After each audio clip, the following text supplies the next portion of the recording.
kasi dito, mga kababayan ko, bagong issue. Patungkol dito kay Chakileta. Pag-usapan natin, mga kababayan ko, sapagkat maraming nagtatanong ngayon, mga kababayan ko, kung ano nga ba ang dahilan, maraming nagtatanong kung ano nga ba ang dahilan ng pag-iinit ng ulo nito ni Senator Chakileta.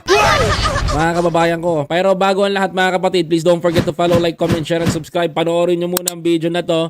And then, husgahan natin, mga kababayan ko, kung ano nga ba ang masasabi ninyo. Eto, ang video na to. Intent nga, kaya tinatanong ko nga sa inyo kanina kung naiintindihan ninyo eh. Kaya nga po nagtatanong din kami, delikadesa din ho yung binabanggit namin Hindi dito. Wala na po pinag-uusapan tayong ng ganun. delikadesa dahil wala akong connection doon. Ang asawa ko, independent. Yun nga po, asawa niyo yun eh. Nakikipagdebate ka pa sa akin eh. Akala ko ba, magtatanong ka lang. Nagtatanong din po kami, pero ipo-point out ko rin po yung Kapag argument sinasabi namin mo kasi dito. delikadesa, parang may connection ako eh. Wala nga eh. Naintindihan mo yun? Sige sir, salamat na lang po. Tanga. Nako.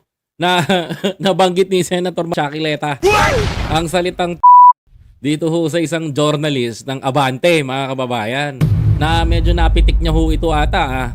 Ay halatang halata ho eh. Oh, inabot ko pa yun, Sen. Tinawag mo kami ritong tanga.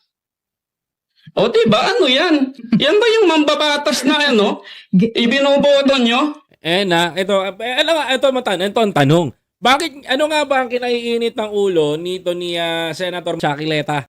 Ano nga ba ang kinagagalit niya at ano nga ba ang dahilan ng pagsasalita ni Senator Marcoleta? Bakit siya natatanong ng media, ng mga mainstream media ng ganito? Ano nga ba ang dahilan, mga kababayan? Yan po ang pinakamano natin. Kasi marami ho nakakapanood ngayon itong video lang ho na to. Mga kababayan ko, nagsisirculate ho sa loob ng social media.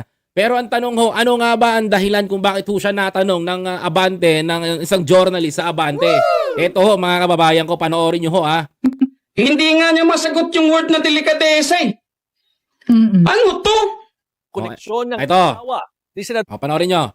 Nabisto ang koneksyon ng asawa ni Senador Rodante Marcoleta sa Ayan! Nabisto. Ang sabi po sa agenda, mga kababayan ko, nabisto.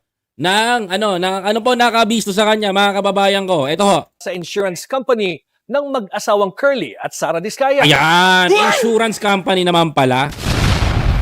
Ayun, naku po. Ayan, mga kababayan ko. Naku, naalaman na. Nagkaalaman na, mga kababayan. Naku po, eto na po ang pinakamatindi dyan. Mga kapatid, nagkaalaman na po, mga kababayan ko, ng talagang motibo, mga kapatid. Kasi ho, nadami ho nagtatanong.